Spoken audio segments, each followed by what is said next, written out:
All right, so Tracy and I will talk about the Muppet Show, right? Which Yay! yay, right? Which was announced via teaser Mhm. early this year. Or was it? No, I think yeah, in January. In January, I was trying to remember if it was Yeah, late December, but no, it was early January, right? Early January. Yeah. I think so. Yeah. So of course, I mean the Muppet Show.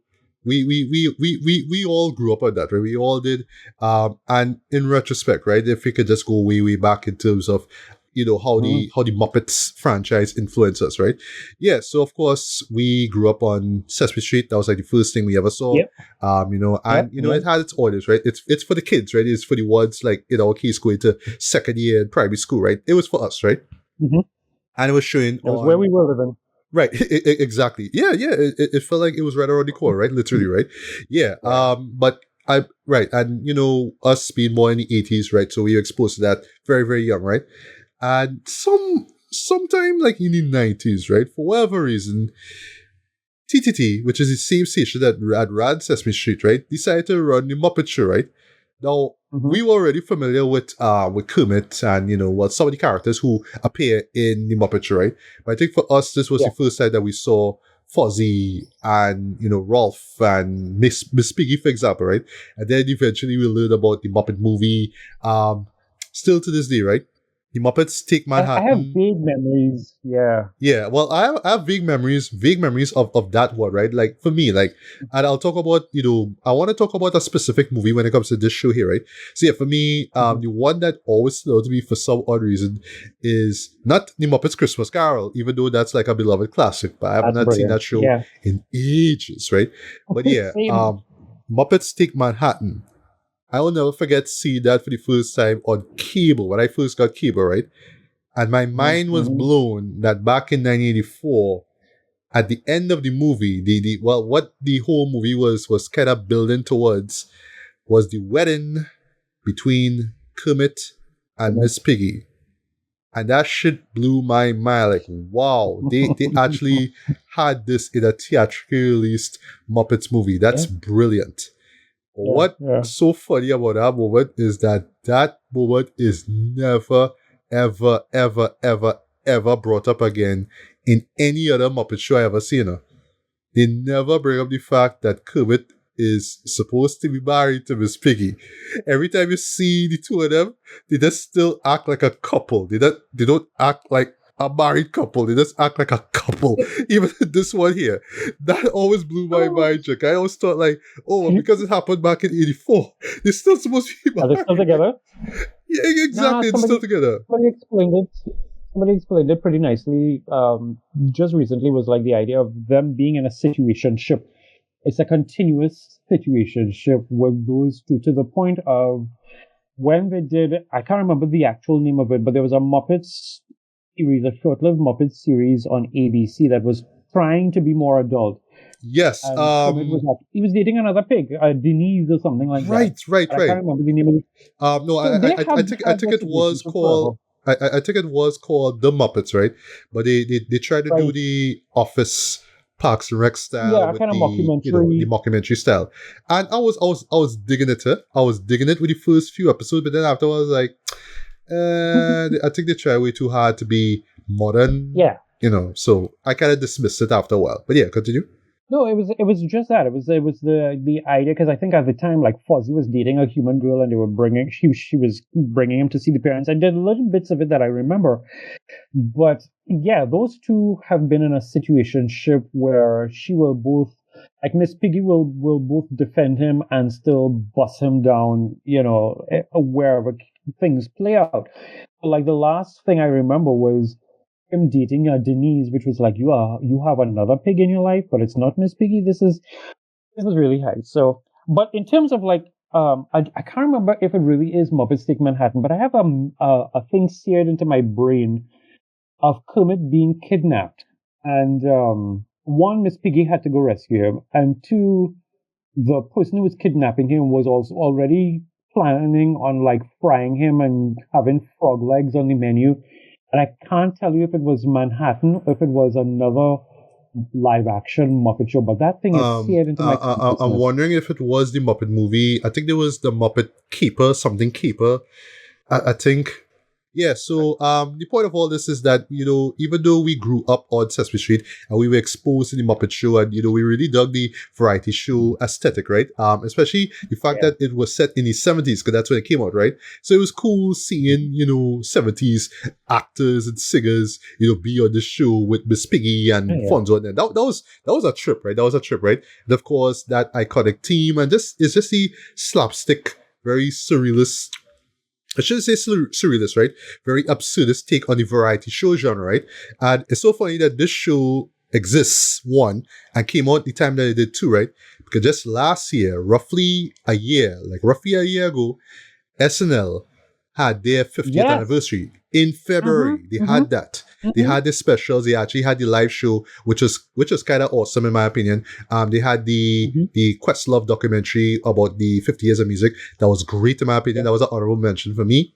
But then when I when I saw for the first time the premiere episode of SNL, I was reminded that Jim Henson actually had a part to play that, because there was a sketch, very weird and trippy, right, where you saw Muppets, but I think that was like the first incarnation of no, actually, because Sesame Street had started before SNL, right?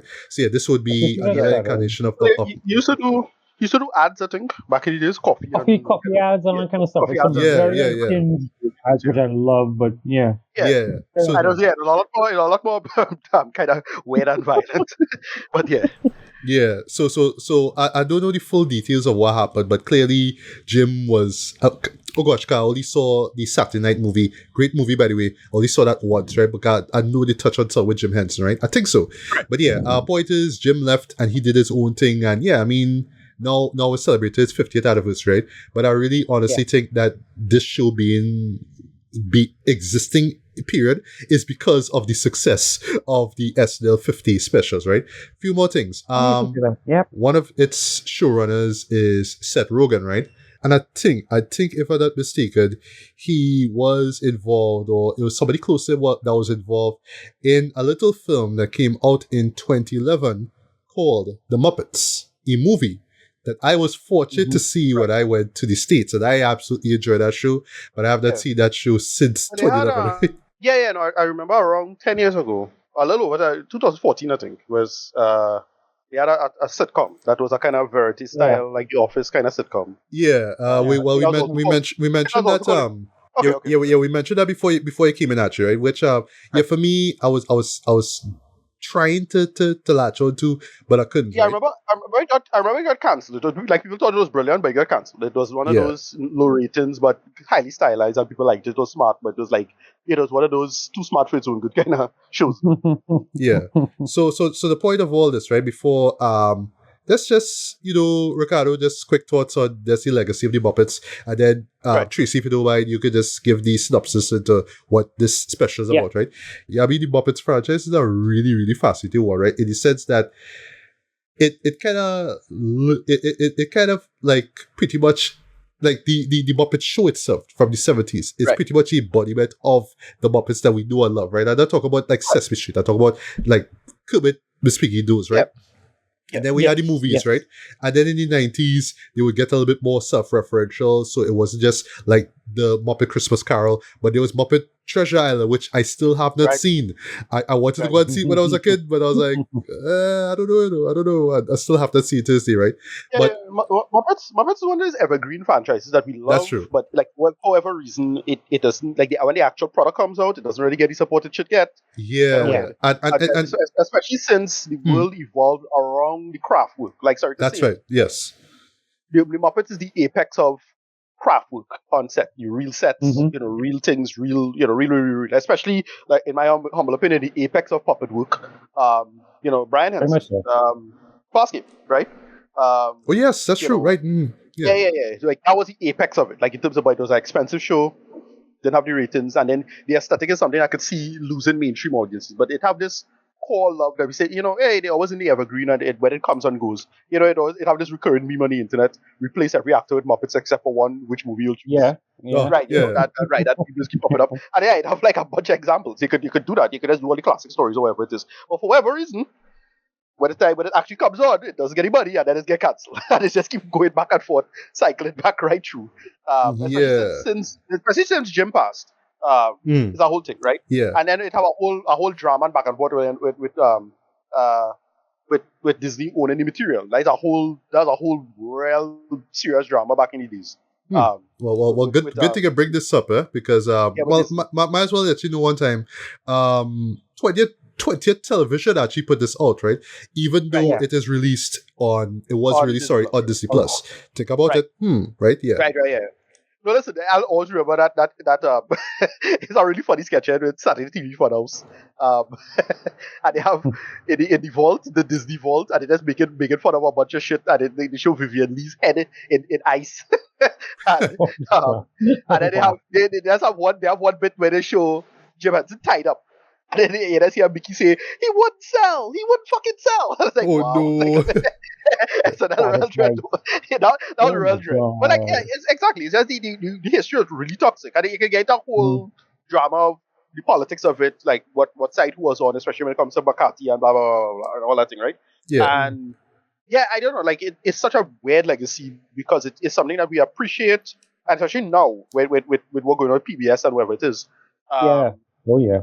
Yeah, the legacy of it has always been a very, like, not making money, but always, it needs to exist, but it's not supposed to be corporate. And once if you ask it to make money, sorry, that's not going to happen. It's supposed to be a public thing. That kind of stuff. I mean, Sesame Street is the evergreen one, but that's for children. But like even for the adults, is interested like a piece of American pop culture in that way. And yeah, they can keep making the movies. But then the one with Jason Segel, I thought that was great. Like I like that. Yes, right. That's the name I was trying to remember. Jason Segel. Yes, I think he supposed to be involved in the production of this show here that we're going to talk about, right? I think so. Yeah. Right. He had a movie where they made a new Muppet for him, and it was kind of like a reference to him, kind of thing. And they made a new Muppet, and it was like a normal guy, but it was his point of view character. And I thought that was a great show because how I really enjoy him as a comedy writer mostly. What he again is how to make the material. But I'm glad Seth Rogen is involved in this. Like, yeah, if it's anybody going to make it work and understand the behind the scenes stuff, and we're going to get into that with Wonder Man. Yeah, better commentary. He come up with one of the best meta materials last year. Of course, I mean the studio, right? Absolutely love that show. Right. So if it's anybody who could diagnose the problem and sort it out, it's him. So when I heard Seth Rogen is going to be involved, I'm like, all right, okay. Yeah. I don't mind that, to be honest. Right. Is anybody could make it work? Yeah, so that's a couple things quickly, right, before we get started, right? So, I mean, what the point I was going to make is just that the evolution of the franchise is kind of weird when you think about it, right? Because we had the Muppet Show, and then, of course, the movies. There was even Muppets from Space, which I avoided because, like, I'm not going to spend money to watch it in cinema, bro. Why? Right? There was also... You see what you say there? That's the problem. Right, because I felt the same way as a kid when Muppet Treasure Island came out in 96. Right. I was like, I don't want to see it in cinema. Like, spend money on that, you matter. Yeah, again, it's interesting, like, how not that they keep fucking it up necessarily, but, like, why it is that the marketing for Muppets is always be so bad? Because marketing is like a big part, a big half of a movie, and for whatever reason, they just never get it out there. It's only because I like Muppets, I went to see it, and they're like, oh, this is way better than I expected it to be. But even, like, good shit, like, genuinely great, like, borderline masterpieces, don't make it because the franchise is not popular. I mean, Spielberg stinted anyone. I mean, come on, right? So... Oh, yeah, wait, you know what I also saw in 2011, right? In the States, right? Look at that. Wow, right? Yeah. Also, I keep forgetting to see this. There was a short-lived revival series of the Muppet Show called Muppets Tonight, which was also a TTT, right? This came out in the late 90s. Right. I actually didn't like it, even though I felt... I was solid. I remember that being solid. Yeah, even though I felt it was a trend, I just a little too hard to be edgy. Like, real TV can be edgy, but I get why, you know what I mean? That, again, but it's a channel too hard, in my opinion, when you look at it. No, yeah, that's the problem. It's one of those things that kind of hard to square the discordance of it. Like, because the joke is the what is called that, boy? What's the word I'm trying to come up with? Juxtaposition of, silly Muppet thing, dark humor kind of stuff, and you can make it work. But it's something that's not meant for mainstream audiences. Like, you could make a more interesting version of that and put it on Adult Swim, it would have worked. But Adult Swim is not a big audience. Never was, right? It's stoners and college students are 3D boarded, right? That is not the audience. That's not going to happen, right? So that whole conceit of how to make this edgy and make it work, SNL, even SNL don't even have that big ratings, if you think about it. It have big ratings for the most part, but not like massive ratings to the point. It's big ratings to justify the time slot. Yeah, But and the ratings I don't know, come with the guest with the musical guests. Duh. exactly. Yeah. Yeah, exactly. Yeah. But I don't know. It's so weird that how Muppets just never really evolved out of that. I think it's one of those things that once the 80s ended, that was it. Like, especially with special effects and all these other changes and trends, like it does kind of died a slow death over time now. And they'll keep bringing it back only by sheer cultural osmosis. The I size feel of it. like That is how it is. Yeah, go ahead now. Sorry. Yeah, well, no, no, no. that's just last point, and then we'll get to Tracy, right? So you could share your thoughts on what it is we just said there, and then jump into Muppet Show, right? So yeah, Right. weird history, but here we are now, 50th anniversary, right? And I'll make the argument that what they did here just might be the best way going forward, if they decide to actually be brave enough to make this into a series, right? Because this is a special 30 minutes long. Who knows when's the next time that we'll see, Miss Piggy and Kermit and the gang in other films or whatnot. But I think that just sell myself out here now. If Disney Plus just, catch up apps and say, what, let's do a series, but let's lead way more into the SNL format. Let's just do that, right? I think that this special kind of shows that it could work. I don't say that it will work 100%. It will be perfect, whatever it is. But this could work. That's the best way I could sum up the special. This could work, just going back to basics and just giving the people what they know and what they love and what they admire from the start, right? But more on that in my review.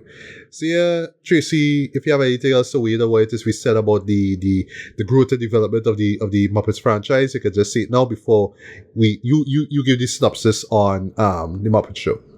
I'll give you guys two things. One was the speed episode of the Muppets Show where Sandra Bullock was Right. the special guest that night, and it turns out that she was actually, because the same premise was happening on set where they had a bomb on that kind of jokey scene, and it turns out that it was actually this weird Muppet, and when the Muppet pulled off its skin, it turned out to be Sandra Bullock because she wanted to come back to the show, so she was trying to do all kind of weird things. That is embedded in my brain. And there's another one that I think it was with Michelle Pfeiffer, and there was this one scene where everybody is screaming, "Michelle is taking her robe off," and it turns out it was a nice outfit, and then Miss Piggy was taking her robe off, and everybody ran out of the room. These are the things about the Muppet Show that just sticks with you, and I'll say this as random in terms of like the history and the cultural relevance of Muppets. Muppets is best when you leave Muppets to be the show. You don't have to be overly edgy to be in the new, cultural zeitgeist of anything or anything of the sort. Just stay the course as you are and you'll be fine. To your point, Sir Bailey, in terms of when next we might see them, so here's a fun thing. Paul Sprouse may be writing it. Not Sprouse. Paul, whatever his name is, the guy who's doing Oh Mary right now on Broadway. But Okay. Emma Stone and Jennifer Lawrence are actually developing a Miss Piggy film. Okay. This is real. To the point where a reporter had actually allegedly asked Emma if she will be playing Miss Piggy or anything of the sort, and Emma was like, "That's an insult to a cultural icon. How dare you? Miss Piggy will be playing herself." So there is something in the etch of sketch there in terms of that happening. Whether or not we will see, because it's going to be focused more on Miss Piggy as a cultural feminist icon, I think that's a general idea. So I Well, don't know I mean, how much more. yeah. I think they could get something smart if they do the Barbie thing, though. Oh yeah, yeah. The commentary on the character and the that self reflection make it work. I could see somebody coming up with something really smart with Miss Piggy. And I genuinely trust. Funny enough, if it's two people that I trust to see how they would play it out, would be Emma and Jennifer, because for reasons. But that's it in terms of like where they are and that kind of stuff like that. So the Muppets Show 2026. Basically, you have the Muppets have come back together. They are here, basically having this one special. I wouldn't call it just a special show. I feel like this is a backdoor pilot for what could actually be, with special guest Sabrina Carpenter.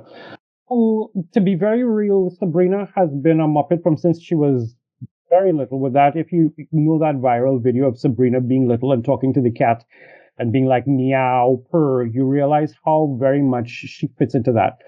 So you had special guest Sabrina Carpenter with also little bits and pieces there from like Maya Rudolph was part of the audience. There were people there that were, funny enough, SNL coded, who were both in the audience and generally behind the scene. And of course, we already talked about the idea of Seth Rogen being the executive producer. But this was classic Muppets, down to the two old men whose names escape me. Forgive me, two old men. Waldorf and Statler. Waldorf and Stabler. Thank you. OGs. Thank you, Yeah. Ricardo. I don't know how I messed up. Listen, there's a line in there, which is also in the trailer, if I'm not mistaken, where they're like, why, if it ain't broke, why fix it? And then one can see the other and says, well, they are broke. That's why they're coming back and doing the show again. But that was a great line, yeah.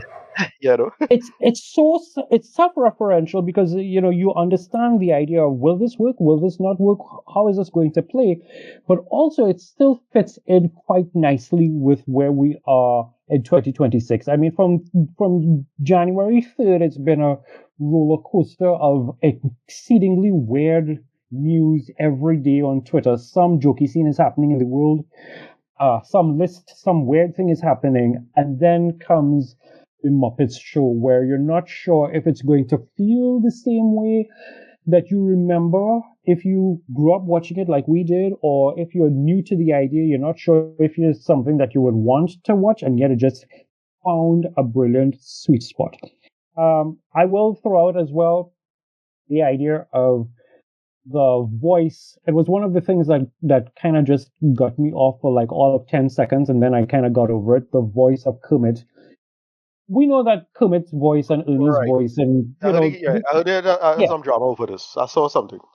his voice got, like, the voice of Kermit got to me just for a little bit, but then I kind of just got over myself. Kermit has a cold.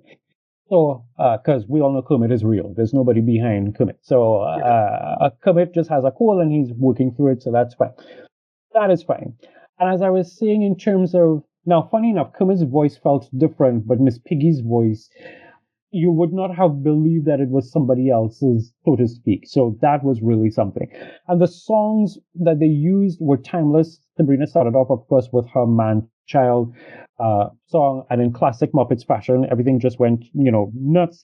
Rizzo and the Rats did a bit of The Weekend, Blinded by the Light, which I have to be honest with you, that is the only version I need to hear moving forward because it was just so good.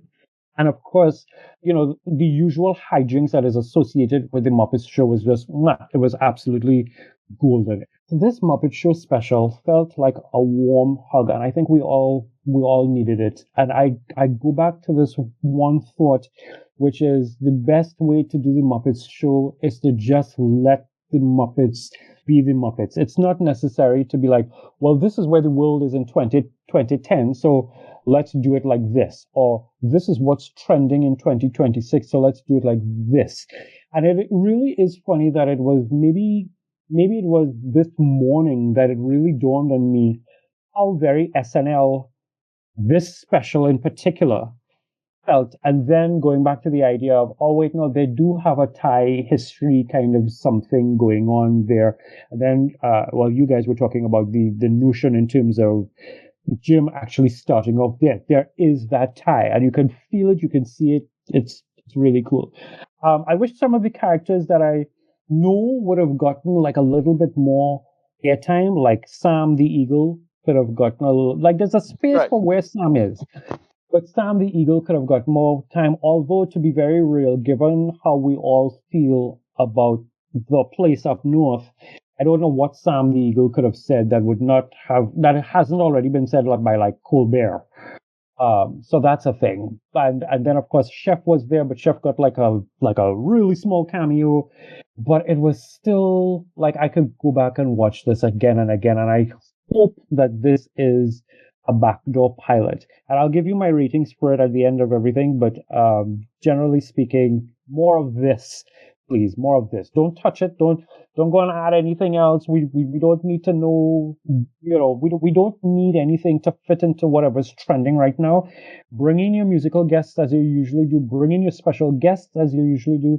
There's a joke there where Sabrina is like telling Miss Piggy, "I loved you growing up. My mom loved you growing up. Her mother loved you growing up." And Miss Piggy's like, all right. Well, that sensibility, that realness, please keep that, and let's have a 26 episode season or seasons moving forward on Disney Plus.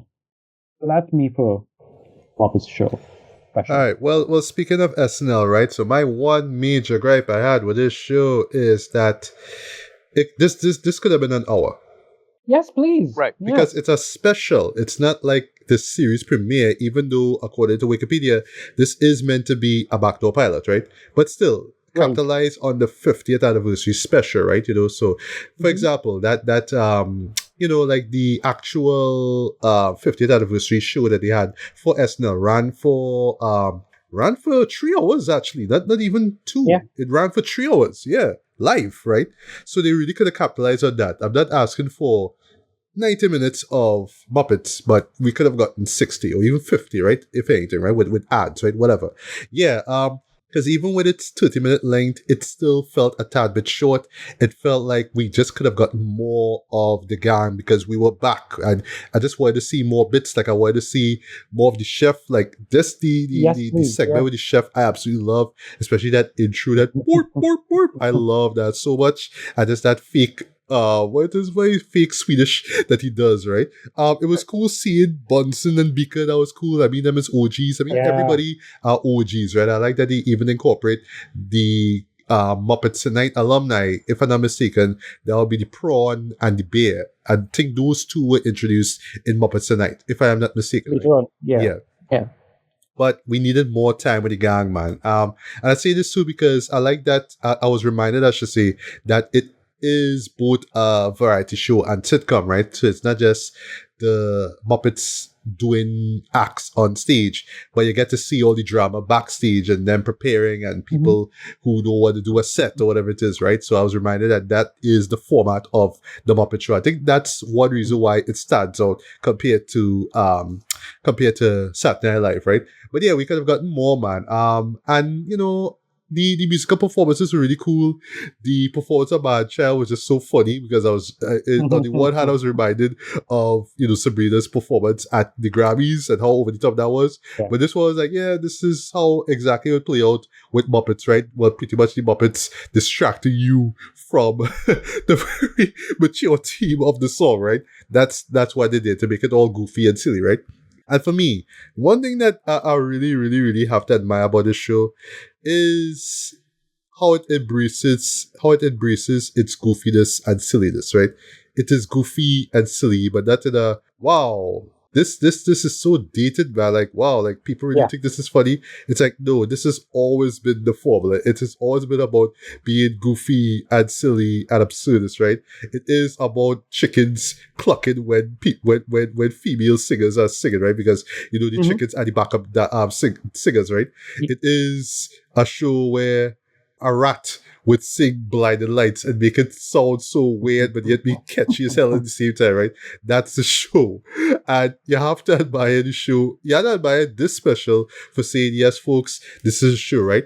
I say this so because it doesn't try too hard to be something that it's not like how the Muppets, that sitcom was from last decade. It wasn't trying to be that. It just went back to basics. That's really what it was, right?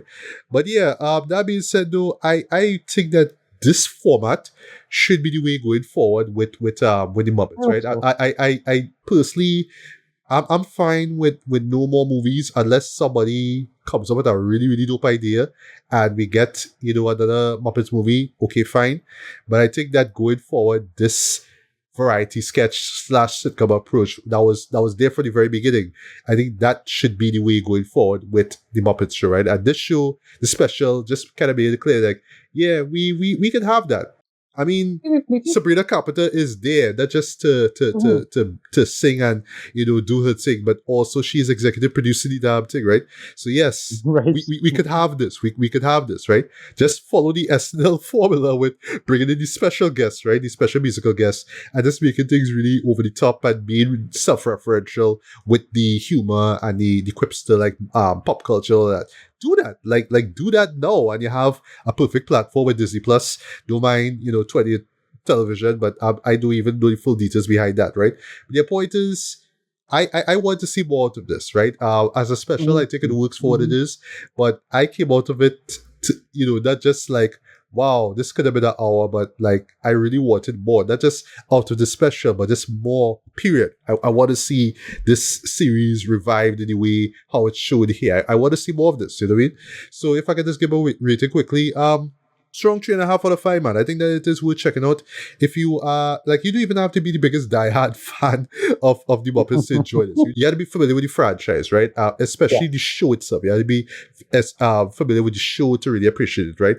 Yes, the movies help, but if you're familiar with the TV show, then yes, that's a great way to start, right? And yeah, just seeing your favorite characters with Seth Rogen, with Maya Rudolph, and with Sabrina Carpenter in 2026. It's kind of amazing, though. It's kind of amazing, right? So I'll close this, right? It's not the biggest game-changing show out there. It's not mind-blowing. It's not the funniest thing I've ever seen in my life. But to me, it's just a reminder, like, listen, the formula was good, when it was released back in 76, And yes, it had to grow and evolve, and that's fine. And it just went into a bunch of weird corners. That's okay, right? But just this special proved that, going back to basics, I think is the way to go forward. I think that this is the way for people, for the franchise to be relevant, right? To be resonant as well, too. And for fans, young and old, to appreciate, what Jim and, his son was doing over like X amount of decades, right? So, I think the show works well. But your fan thoughts rated on the Muppet Show, Tracy. I'll say two things, and then I'll give my rating. One, seeing when Skeeter was saying, as long as he has his checklist, his checkboard, he's perfectly fine. I figured that was peak adulthood. So that for me was hilarious. In terms of the idea of future movies or like where they could go, I feel like if they lean into the SNL formula, they could play really well with that. Because if I'm not mistaken, like Dr. Evil and that was like was a character that was started off in SNL and then it became its thing. And then that was itself, if I remember correctly, it was Dana Carvey's impression of Lorne. Oh, okay. You're serious? I did not know that. I don't think it came from originally. It was Dana Carvey's impression of Lorne. And Mike took that and ran with it with Dr. Evil. That actually makes so much sense because like the way how Dr. Evil speaks. But you have stuff like that. You have MacGruber and all that kind of stuff. So if, let's say, for example, because in Muppet Show they had sketches like pigs in space, and in this show they talked about like pigs in wigs, which is very Bridgerton. But you can now take those types of in-house sketches and successfully build them up into, because I would sit down and watch a pigs in space kind of film and see where they would go with it.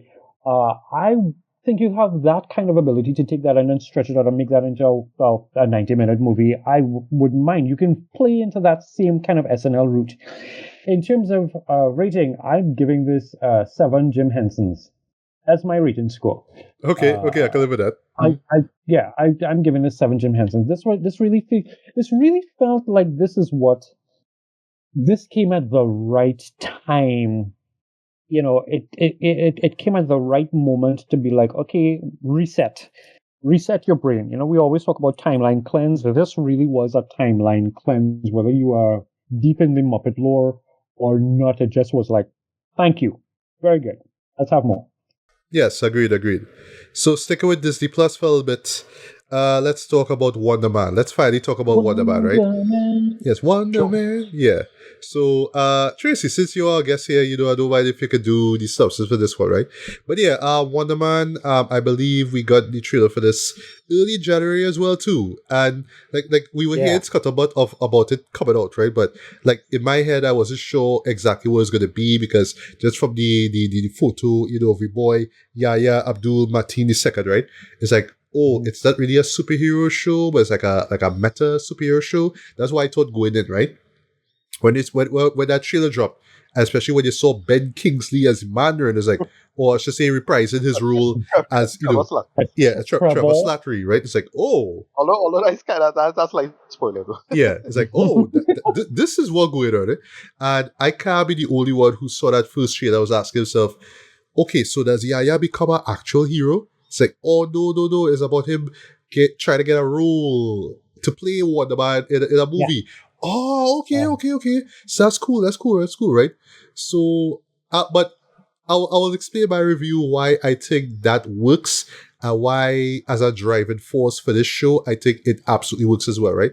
But yeah, you know, here we are now. I finally got the chance to watch it. I know this came out like just a couple weeks ago. People praise it, right? People didn't really put it on a pedestal of it, things like that, right? I wasn't expecting that, right? But people will really enjoyed it, right? And I really like that, right? Because I know, like, especially when it comes to more the Marvel movies than the TV shows, yeah, you know, MCU stuff not really as popular or popping as it used to be back in the days, right? So I do appreciate the fact that, you know, we have a show like this that kind of strays away from the formula and just does something a little bit different, right? So I really appreciate that, right? But I was really concerned about how people would react it, right? Especially because it's distancing itself pretty much from the MCU formula, right? But yeah, the response is like, okay, people really liking this. Okay. Yeah. But yeah, Tracy, you can just give the synopsis. Ricardo, you can give your thoughts. I'll give mine, and then Tracy, you could end off because I already know your rating. I already know you're gonna praise this thing to high heaven, right? So we might as well just share our respective thoughts, and then Tracy, you have the rest of the episode to gush away, right? But yeah, Tracy, take it away. Wonder Man. What was it about? Wonder Man follows Wonder Man is the story. It follows Simon Williams, who is an actor in Los Angeles who is trying to get his footing, and up comes this opportunity of a lifetime to play the titular character of Wonder Man. It is a superhero film that is being redone by acclaimed director Von Kovac. Fun fact: Von Kovac is the same guy who was in Superman, but that's another scene. Right. And Simon is basically. I don't realize he's the guy from 2012. Oh, right. Yes. It's Russian guy. Remember that guy? Oh, it's him. Oh, yeah, okay. Look, that's just brilliant. So we follow Simon. Simon is a brilliant actor, but you can get the idea that he's lost in his own head, and then he gets the opportunity here to go and be able to read for Wonder Man. But Simon also has a secret. And the secret is that he has inherent powers. And how do you play in that in a world where if you are an actor and you have superpowers, that is not necessarily something that goes well together because of certain things which we will talk about later on. Yeah, we learn that. Yeah, we learn why. we learn why later on. Yeah. In that as well, you also have Trevor Slattery, who is. We all know who used to be the Mandarin in Iron Man 3, which I rewatched recently. And he of himself also gets a chance to redeem himself. But there is also the possibility that that Trevor is working with the Department of Damage Control to get information on Simon. There's a friendship that builds. There's the idea of betrayal and how do you deal with that and redemption. I give you Marvel Spotlight series, miniseries, Wonder Man.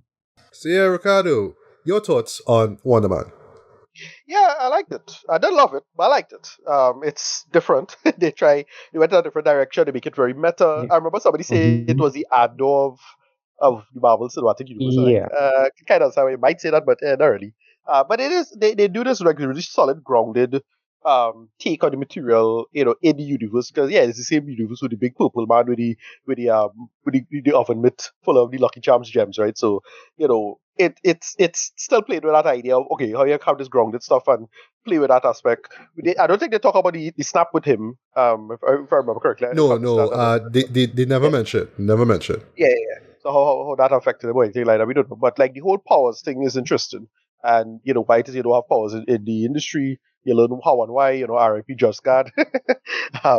Yeah, for real. Without spoiling anything, right. Yeah, boy, R.I.P. to a real one, though, yeah. Right, Yeah.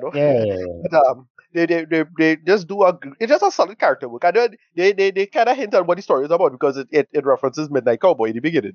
I'm like, oh right, yeah, it's nice what it's about, and Yeah, they make it right, work yeah. in the Classic film. right. Haven't seen it in years, but yeah, if you Yeah. haven't, please do. Great film. Yeah. Yeah, yeah, and yeah, I just thought the main crux of it is Ben Kingsley and Yahya Abdul Mateen, and yeah, the two of them was great together, just great chemistry. They bounce off each other so well, and it's very tricky to play this whole actors acting, bad acting, good acting, actors acting, teaching actors about acting. A lot of very reflexive, and they have a lot of great little guest stars too who show up like Joe Patiano, he had a little something, and that was good, and then how he becomes relevant later. But yeah, I just thought this was just like really solid, really solid. Yaya holds it. Cretin is just excellent directing all across, and I'm really glad he make this kind of stuff. And yeah, Yeah, I just feel yeah. like watching, it just feel like watching like something on HBO, like something like Entourage or something like that, more like that, right? Oh, Is good, that? good point. And Watchmen, Yeah, something. yeah, it feel like that, And and Watchmen. it just Yeah, speaking of right, yeah, right, yeah. right. Right. Yeah, yeah, and they just make it work. Like just like it just watching something, they didn't feel like an MCU product, but it worked in the world, and they just tell a really solid story. And yeah, I don't Yeah. mind more than this. This is the kind of stuff we should have got from the beginning, since Phase 4 started, in my humble opinion. Instead of just boil it back Yeah. down. Don't want to get into all of the goofy stuff and the multiple stuff or anything like that. You don't need to learn that shit. Just start over from scratch. We can get some closer to this. I felt, to recover from the events of Endgame, and then get. But like, this was overall pretty good. Didn't love it. Like I felt it was. I felt if it my only nitpick really if is that it's true away and it was a little too like aimless at parts, but I think that was because of the character work, and then the stuff with the powers wasn't as interesting as it could have been. And they have a lot of like subtext about who is who and who being referenced here. Like that would be part of the beginning. And I was like, oh, this is supposed to be what's the director who did Boone Temple the other day, Nia DaCosta. But I was Yeah. like, that's supposed to be Nia Yeah. DaCosta, or is Oh, Yaya's character supposed to be? okay. I know Yeah, what you're talking about. Yeah, right, without right, right. spoiling Or if, anything. or if yeah, or if Yaya's character is supposed to be Mahershala Ali, and you're overthinking the role and you're demanding too much, and you're not as powerful as they think. Or we're not sure. Sorry to cut you there, but speaking I of didn't think Mahershala about that, Ali, but right? Slight spoiler. I was thinking about Blade, at a Yeah, certain moment near the yeah, end of exactly. the show. That's all I'll say. When you see Yeah, him yeah. in the costume, it's It like, feel like that. oh, is that Blade? Hmm. It feel like that in the sense of you're obsessed with the character, and you love the character so much, and you wanted this and and how much control who should have what and why. And yeah, cretin part of it, right? So it's all of that aspect of it. I thought this was excellent. It's very, very meta. It works, but it works. It's just good stuff. Everybody kind of playing themselves, and they make it work. And it just very relatively low stakes, but just good character material. Like yeah, I really liked it. Right. So for those who wondering who this Cretin is, right? This is Destin Daniel Cretin. He directed Shang-Chi, and he will Shang-Chi. be directing Spider-Man Brand New Day, right? And to me, I feel like this is Destin kind of saying that, well, that just making the film because he making the series because he's passionate about it, but it's kind of telling people outside of Marvel Studios, hey, don't just put me in this like superhero film box. Like I could actually make I could make films in other genres too. Not just action sci-fi films. You know what I mean? So I see the film. I see this show like this too, right? Even though he did direct every single episode, right? But he did co-create it as well, right? But yeah, like you, Ricardo, liked it, did love it. I do.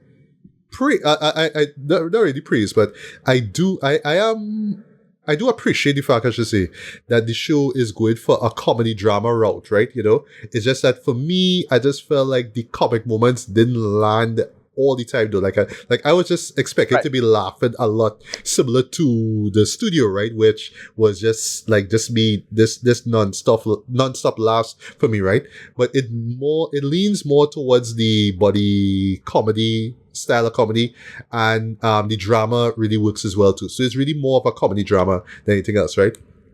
And I will admit, it took my MCU loving brain a while to adjust to the comedy drama route, style of the show, I should say. But it actually works. It actually works into the story that's being told, right? Yes, you are right. Yaya and Ben are great together.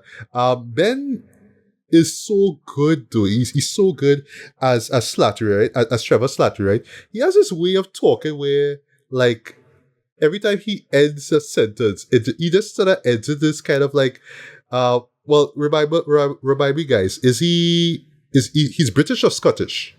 Well, that's slightly Welsh accent if I remember correctly. Right? Can you Slightly way how Welsh. That's what it yeah? Can you way how he ends his lines though? Is sort of like he's trying to like hold Up it a on a certain little. accent, Yeah.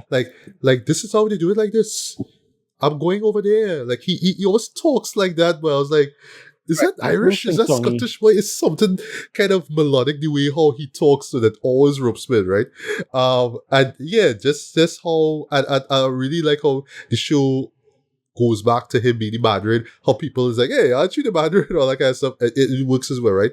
And their relationship as in, Trevor and Sam, and Simon, sorry, absolutely works, right? Simon is so charming as, Yaya is so charming as Simon, right?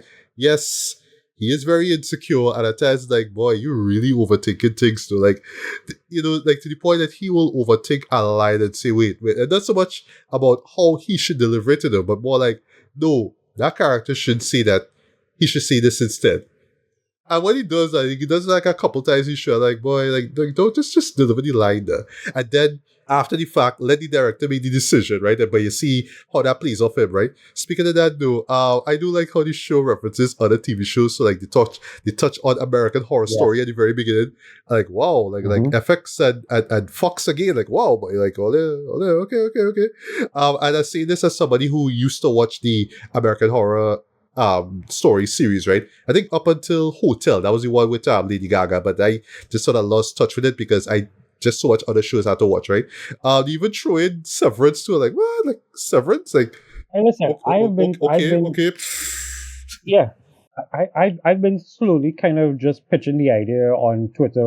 I really hope that Olivia gets like a cameo in season 3 of Severance because that would be so cool. That would just be brilliant. Yeah, okay, can't just bring up Severance just because, right? Even though I like that it's tied into reality, right? That's the point of it all, right? Episode 4 is the best episode bar done, but it's just the dark irony behind it that really make it work too. Especially the end, which is a gut punch, but it works too. But it's just really all to show, just without spoiling anything. Yeah, just how you make it big, but that success could be taken from you very, very, very quickly, and in very unexpected ways, right? And without spoiling anything, I like how they set up the climax very well. All I'll just say, it has to do with a particular product that he didn't want to endorse, so at least he didn't want to endorse it that way, and it's how it comes back in the climax. Like, okay. How they do that was so good, right? And shout out to Byron Bowers. Yeah, shout out to Byron Bowers for his performance in that episode. I thought that was really, really spot on, right? Especially just the meta take on celebrity, right?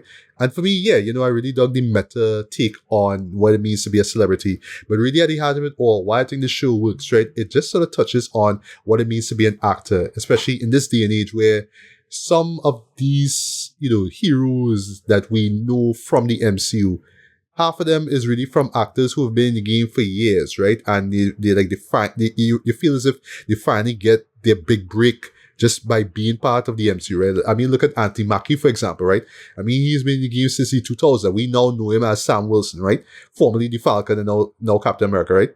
So you can feel like the show is kind of saying, hey, we were lucky enough to even be in the MCU, and this show is going to highlight, just that struggle, though, and just that exhilaration, the passion and pain that comes in acting, just the uncertainty of it all, of how far your career will go, and all that kind of stuff, though, that this show touches on. I thought that it touched on it very beautifully, I must say, though. It's very endearing, very warm, and very heartfelt in terms of the of that subject matter, right? And yeah, even though it is very low-key, haha, right? As far as like just MCU stuff goes, yeah, it's a very well-told story, right? It's just that I wish that, the comedic moments, just clicked more with me, right? And yeah, you're right, Ricardo, there are some moments that felt kind of meandering, like one moment involving some kid who was going to blackmail Right. Simon. I was like, all right, that made for okay episode, but it never really came back in the next one. Though. It just sort of came and went. It's like, all right, okay, whatever. But yeah, I enjoyed it for what it was. I do honestly hope to see more shows like this. But my hope is, but I honestly don't think that they will stray like with the next show in Marvel Spotlight. I don't think they're gonna stray that much far from the MCU world, right? If you will. I think that they will just lean in just a little close, but not go too deep in. And then next thing you know, you're wondering why they didn't appear in some MCU movie, whatever it is, right? You know? So it's like that. But yeah, for me, rating wise, if I just give it one time, yeah, I'll just give it, a strong 3.5 to like 4 to 5, man. I think that it is, we'll check it out. I really enjoyed it for what it is. Really at the heart of it all, it's Yaya and Ben. They really make the show work. But again, for me, why I think it works too is because of the whole meta take on, hey, we are heroes. Like we were these actors who get this big break. Now the world knows us as these heroes, right? Because yeah, a lot of people, myself included, don't even know, like, went into this not really knowing anything about Wonder Man, to the point that I don't even think that the movie, the original movie, is the way how Wonder Man is portrayed today or before. I don't know. I really, really don't know, right? But I like how the show plays on the idea that a lot of people go into this won't even know who Wonder Man is, right? But again, it's the idea of getting the chance to play a hero, to be representative of someone that one should look up to. Yeah, I think that's the heart of the show, and I think that, yeah, the show really touches on that very well, right? But yeah, really enjoyed it as well. And yeah, for me, just lastly, Destin, really showing that, yeah, the man is a real deal, man. So I can't wait to see what he does with Spider-Man Brand New Day, in late July, I believe it is, if I'm not mistaken. Yeah, late July. So yes, Tracy, as one who absolutely loves the show, yeah, you close things off. Wonder Man. No, listen, for whatever reason, that Bjork song and Wonder Man just keeps playing in my head. So here we are. Okay, here's my thing. There are two thoughts that I have, and I did a short editorial type something to talk about this. Coming out of Wonder Man, I really sat down and had to ask myself, you mean to tell me I have to go back to pew pew superhero hijinks, hole in the sky, explosions, kind of something? And I realized that was the same kind of feeling. Bluey Marvel slop. You know what I mean? Like Yeah. It's the same. Now I will say this though. It's the same thinking that a lot of us have when it comes to Andor. Like one of you guys were talking about the idea that somebody was saying that this is the Andor of the Marvel Universe. And it does have that in the sense of it's a brilliant little piece of character study. You're seeing the things that are happening in real life, because Andor is obviously, you're getting to see like, okay, this is human history and also where we are right now. And with Wonder Man, you get that sort of emotion of this is two people just trying to make it, trying to redeem themselves one way or the other. Okay, great. It's brilliant. Now, you have other things coming out. You have Mandalorian and Grogu and the Ahsoka Part 2, Season 2, and all the other stuff coming out in Star Wars. And then you have Vision Quest, which I have been deliciously waiting for. I'm super excited for that. Huh? I'm so ready for that on so many levels. One, he was amazing in WandaVision. Like, yes. he absolutely was amazing. And that's a guy, he got a whole show. He's a man who have control of your shit to make sure that shit come out good. And I heard the original job is going to be in it, and kind of thing. It's like, what going on with this? Super excited for that. Just as a random take on that, they're bringing back Spader as well, because the premise supposedly is meant to be the idea of a conversation between fathers and sons, and you have that idea there because Ultron, obviously, and right. So you have to bring back Spader. So I'm very much ready for that, and then I'm going to be in the cinema when Brand New Day comes out, and Daredevil Season 2 is coming out. These are all things that are very superhero coded, even though Daredevil is very street level. And Spider-Man, yes, he has his powers, but he's still, like he can flow in the street. Right. But I left Wonder Man thinking, I don't know if I really am ready to go back to pew pew kind of great lasers and people who can change the skin. Look, people want that. That was make the money, and I say no. But because I have no idea, what they're doing with this Doomsday nonsense. I like, all right, well, I'll get about chance. But like these smaller little side projects, if they keep on that and they have this good creative work and they stick with it, yeah, I'll stick with it. It won't make the money. It won't be as big. It won't have everybody talking and control the discourse like before. But I'll appreciate. But it would still do. We'll still do things. Like for me, my rationalization, and I'm going somewhere with this. Like my rationalization afterwards was, and it's something that I had to remind myself a lot, was we need all sides of the pie. So we need the Andor and we need Book of Boba Fett, because these are all stories. We need the Wonder Man and we need, I don't know. I mean, you guys know how much I actually enjoyed Ironheart, but we need that storyline too, because it's part of the whole. But when it comes to Wonder Man, it was just so, like, it did two things for me. One, it was just like a brilliant watch to sit down and see these two ordinary people try and navigate all their personal shiz, all their personal dramas, trying to achieve something greater than themselves. Yes, you have the idea of powers, but outside of that, it's two actors who have a love for the craft, who are getting a chance of a lifetime to sort of reinvent themselves, because Simon is the little brother in the household, and you can see there's some antagonism between the older, more successful brother who is just doing normal corporate things, and he is an actor. What are you doing with your life? And then Trevor, of course, who is, has a very colorful past, even before the Mandarins, the Mandarin kind of scene, trying to redeem himself. And how do you play into that?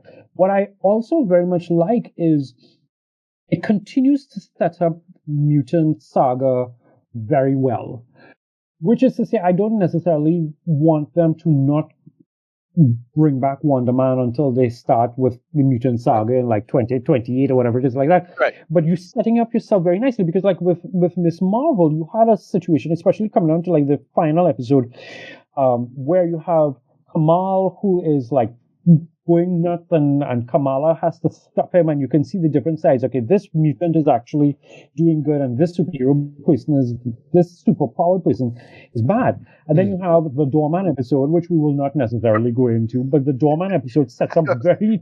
I thought it was brilliant. It was. That Doorman episode, because like Marvel has this thing that they do with their stories, where episode 4, if you look back all the way to WandaVision, you get a sort of, this is what happened. You kind of look to see, all right, what's the episode 4? What is this Doorman?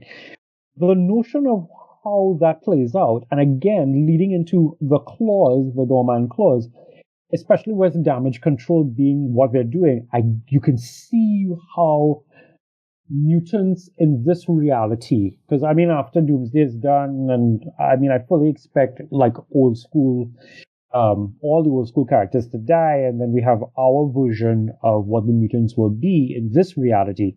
You can see it set up very nicely of these people are dangerous, put them in concentration camps and registration camps, whereas these people are heroes, and you might even be able to set up A versus X if they wanted to go down that storyline, Avengers versus X-Men.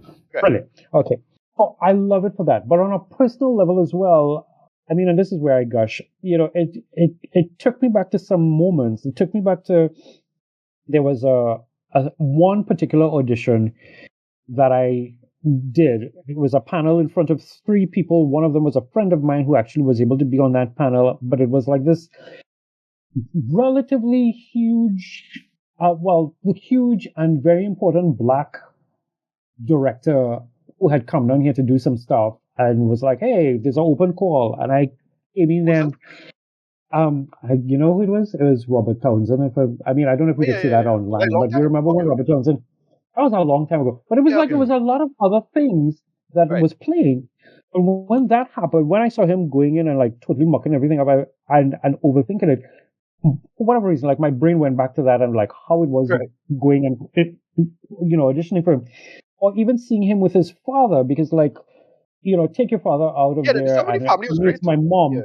Yeah, that was me and my mom. Like we would go to the cinema and she took me to see Titanic and all that kind of good stuff. So like that's a whole thing. I genuinely love Wonder Man. I love the direction that they took. Our Realities, Josh Gad posted up something on his Instagram, which I thought was deeply hilarious. So I fully expect, this is my personal headcanon, that like, the pizza scene at the end of Multiverse of Madness where that pizza scene, I fully expect that Josh will somehow reappear at the end there in some very wackadoodle something that makes everybody who doesn't know the context strips. And for those of us who know the context would sit down and laugh. But all in all, this is a brilliant piece of character study. This is so good. I wish that they had marketed it better. I wish that they had, because there are certain projects that Marvel and I guess Disney in general, it feels as if it's like, I'm not sure how we feel about this. So let's just dump all 8 episodes one time, when this could have been a water cooler event where every week it'd be like, oh, you see the kind of nonsense that went on in episode 3? That kind of thing. I heard a rumor that there may be a green light for a season 2, but again, this is Marvel Spotlight, right. So we don't know how that goes. But all in all, I give this high props. I give this high marks. I am excited to see what else comes in. I am excited to see where Yaya fits into all of this. I am also wondering, and this is just on a side as I wrap up, if this reality, seeing how real it is, if this is the reality where you know how Deadpool kills the universe where right, so and he gets to see the people, or like that one episode at the end of Spider-Man, the cartoon in the 90s, where that reality Spider-Man came into our world and he met Stan Lee and all that kind of stuff like that. I wonder if that is the reality that in which Wonder Man is in, and then he sort of like pulls him into Marvel reality, because it's way too real. I think it's the canon MCU. I think it's the normal canon MCU narrative. I suspect it is. I really. Yeah, I don't think it's like a special or unique thing. Oh, yeah. But in any event, I just genuinely hope that wherever they take it, it doesn't take another 3 years. Looking at you, Shang-Chi Part 2, which we still haven't heard anything about. It's so bad built up for it. Like, just do it, damn it. I'm ready to see what else happens. And I heard Destin say that his work here on Wonder Man also informed how he moved with Brand New Day. So I fully expect a more grounded Peter, so to speak, with everything else that's happening. Yeah, I loved it. Well done. Well done, Marvel.